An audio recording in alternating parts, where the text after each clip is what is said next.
I have never before seen a police officer almost break down in the witness box, so affected was he by the sight. You removed her from there and took her to a secluded spot where you violated and murdered her in the most brutal fashion. This story may break your heart. Imagine being a grandfather, waking up on a peaceful summer morning only to discover that your 6-year-old granddaughter has vanished from her bed. What followed wasn't just a tragedy, it was a crime so horrifying it sent shivers down the spine of an entire nation. During the trial, the perpetrator, a 16-year-old boy, coldly confessed, "I enjoyed the murder. I had to make a real effort not to laugh during the court proceedings." Today, I'm going to tell you about a brutal case that took place in Rothesay, a small town on the Isle of Bute, Scotland. It was there, on a summer night in 2018, that the life of Alesha MacPhail, a bright and radiant little girl, was stolen away. This story contains heartbreaking details of violence and child abuse. If you find such content distressing, please consider watching a different video. But if you choose to stay, join me as we uncover the truth behind this tragedy, to honor Alesha and to make sure her story is never forgotten. It all begins with a little girl whose smile lit up every room, Alesha MacPhail, who brought joy to everyone she met. Alesha MacPhail, full name Alesha Sarah MacPhail, was born on October 22, 2011 in Airdrie, a small town near Glasgow, Scotland. She was only 6 years old when her life was cruelly taken away. Alesha was a little girl with light brown hair, sparkling eyes that seemed to speak without words, and a radiant smile that melted the hearts of everyone she met.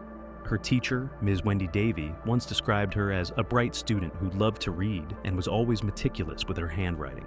Alesha had a gentle sensitivity, always eager to join in with her peers, and she was adored by her classmates for her cheerful and kind-hearted personality. She loved the simple joys of childhood. Alesha adored watching Peppa Pig, often curling up in a blanket and giggling at the screen. Her visits to Arran Bay and Rothesay, where she frequently stayed with her father and grandparents, were among her happiest moments. She loved running across the sand, chasing balloons, and squealing with delight as the waves splashed at her feet. One memory her grandfather, Callum, would never forget was a day they spent together on July 1st, 2018. After returning from a birthday party, Alesha playfully bopped him on the head with a balloon. She burst into laughter as the balloon slipped from her hands and drifted along the shoreline. "Grandpa, it's flying away!" she cried out, and they both laughed together, never knowing it would be the last memory they'd ever share. Alesha also had big dreams. She loved making pretend YouTube videos, often holding a phone and babbling about her favorite things, like pasta or picture books. "Hi everyone, today I'm going to talk about pasta," she once said in a homemade video, her speech still adorably unclear, but her excitement unmistakable. She dreamed of becoming a YouTube star, just like her idols.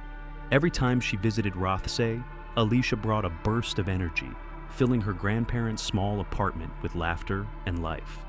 She was the light of the family, the pride and joy of her mother, Georgina, and father Robert, even though the two had separated when Alesha was still little.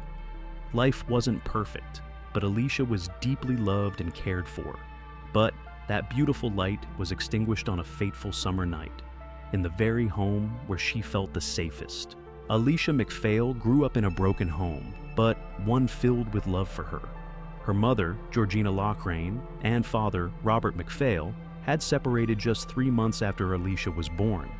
Despite their split, the two maintained a peaceful co-parenting relationship, ensuring that Alesha could remain close to both of them.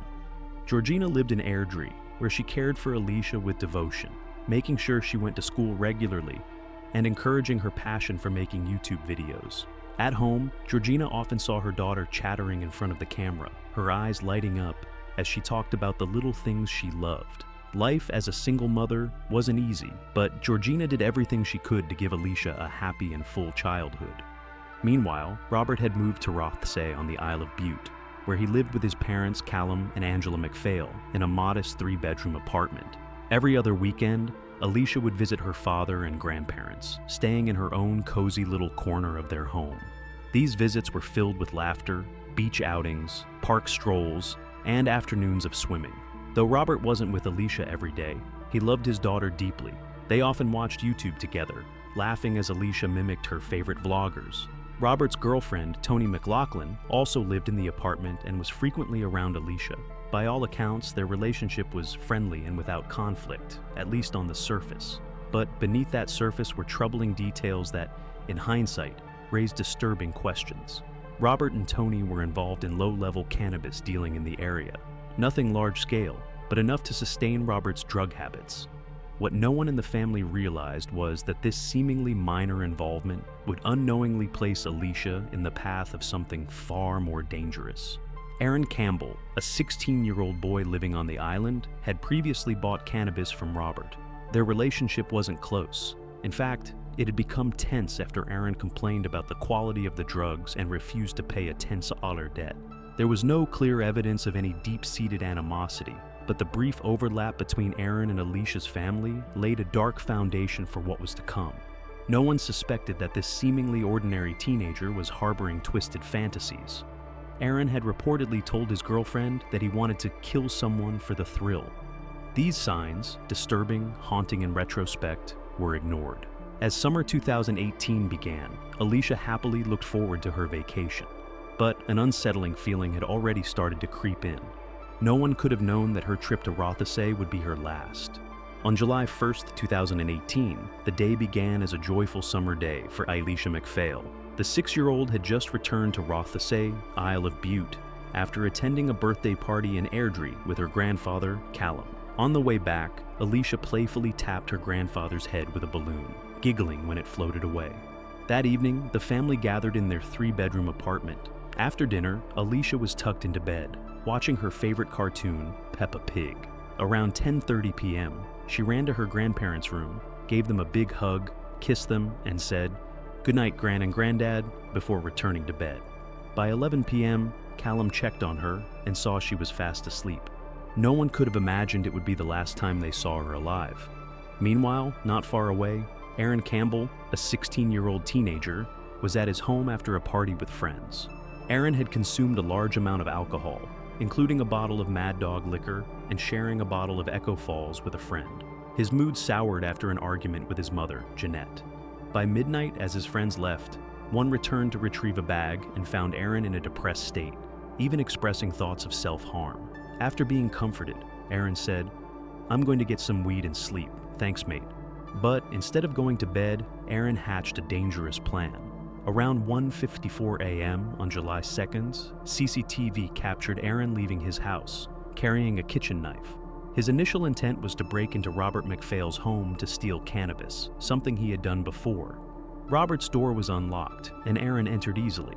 While rummaging around, he noticed Alesha sleeping soundly in a room near the entrance. Instead of leaving, dark thoughts Aaron had harbored since 2017 resurfaced. He later admitted, "When I saw her, I just thought about killing." Aaron carefully lifted Alesha from her bed. She woke up in the cold night air, groggily asking, "Who are you? Where are we going?" Aaron replied, "I'm a friend of your dad's. I'm taking you home." To calm her, he draped his jacket over her. For the next 30 minutes, Aaron carried her along the coastline, discarding the knife in the water along the way. They reached a secluded area near the abandoned Kyles of Butte Hydropathic Hotel. There, Aaron committed a horrific crime. He raped and strangled Alesha to death. Her body bore 117 injuries, ranging from scratches to severe wounds.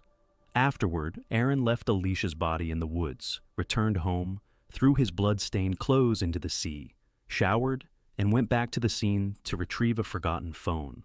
What happened next when Alesha's family discovered the horrifying truth? On the morning of July 6, 2018, around 6 a.m., Callum MacPhail, Alesha's grandfather, woke up to go to work. As usual, he checked on his granddaughter's room, but Alesha was not there. Her bicycle was still in the yard, ruling out the possibility that she had left on her own.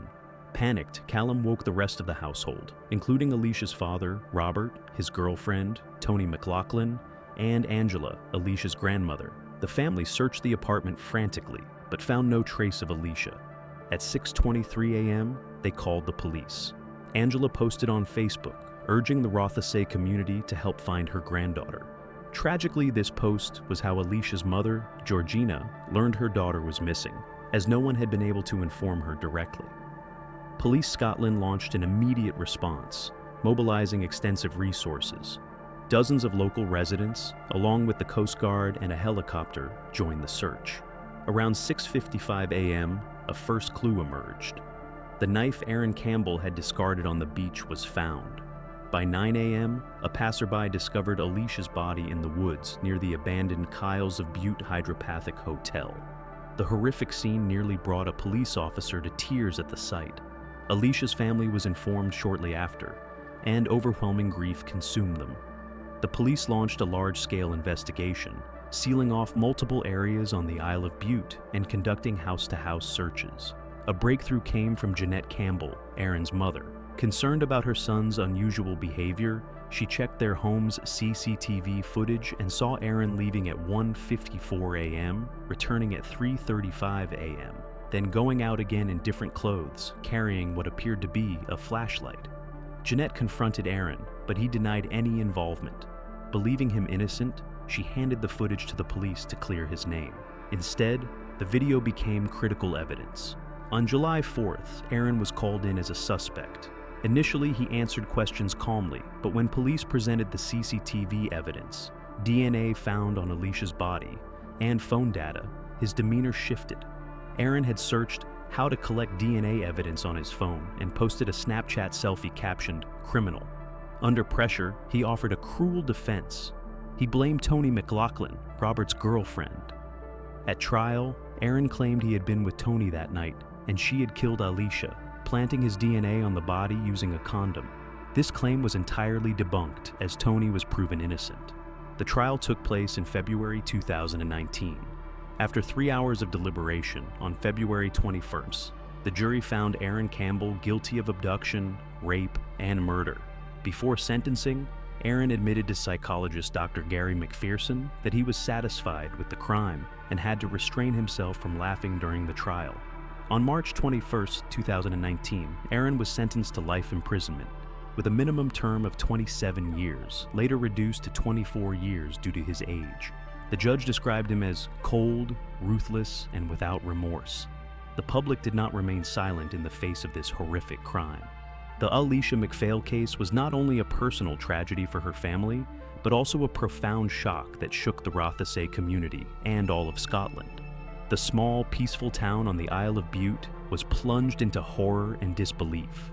Hundreds of locals who had joined the initial search for Alesha organized prayer vigils and candlelit memorials in her honor. Over 600 people, many wearing pink at the family's request, attended her funeral in Coatbridge to bid her farewell. Flowers, teddy bears, and balloons were placed across Rothesay, serving as a poignant reminder of the light Alesha brought to the world. Scottish and international media covered the case extensively, sparking widespread outrage. Headlines branded Aaron Campbell a teenage monster, and the public expressed shock that a 16-year-old could commit such a heinous crime. On social media, thousands of posts with the hashtag #ChoreJusticeForAlesha demanded justice for the young girl. However, the intense media scrutiny also placed immense pressure on Alesha's family. Her mother, Georgina, shared that she learned of her daughter's disappearance through a Facebook post, and later faced harsh comments from some criticizing the family. Despite this, the Airdrie and Rothesay communities rallied to support Georgina, organizing fundraising events to help the family cope with their loss. Police Scotland faced significant pressure as well. They were praised for their swift investigation, but some criticized the legal system for not being harsh enough on Aaron. The reduction of his sentence from 27 to 24 years sparked disappointment, leading to small protests in Glasgow, calling for reforms to laws regarding juvenile offenders. Organizations like NSPCC Scotland urged stronger monitoring of young people showing signs of deviant behavior, highlighting that Aaron's earlier statements about wanting to kill had been overlooked. Though devastated, Alesha's family spoke out to honor her memory. Georgina wrote on social media, "You were everything I ever dreamed of. I can't believe you're gone forever." Her grandfather Callum shared that each day brought an overwhelming emptiness without Alesha's laughter. These words spurred community action, including the creation of a charity in Alesha's name to support abused children. The case also prompted discussions in the Scottish Parliament about child safety. Though no specific legal changes have been recorded, But Alesha's story does not end with pain and outrage. Alesha MacPhail was only 6 years old when she was taken, never getting the chance to share all her dreams or grow up to become the YouTube star she aspired to be. Her radiant smile, her infectious laughter on Rothesay's beaches, and the warm hug she gave her grandparents are now just memories. Alesha's story is not only a tragedy, but a painful wake-up call. What would you do if you saw a child neglected, threatened, or noticed troubling signs from those around you? Would you stay silent or speak up? Alesha's case reminds us that evil can strike without warning, sometimes from the most unsuspecting sources. Aaron Campbell, a seemingly ordinary 16-year-old, took Alesha's life in a moment of twisted thinking. His earlier comments about wanting to kill were dismissed, but if someone had acted, Alesha might still be here. This story urges us to be more vigilant, to protect the children around us, and to never ignore even the smallest signs of danger. Share Alesha's story, not to amplify the pain, but to keep her light shining. Tell your loved ones you care, and take action to ensure no child suffers Alesha's fate. Honoring Alesha means more than remembering her. It's a commitment to building a safer world for future generations. Thank you for listening to her story. Let's speak up together so that Alesha and victims like her are never forgotten.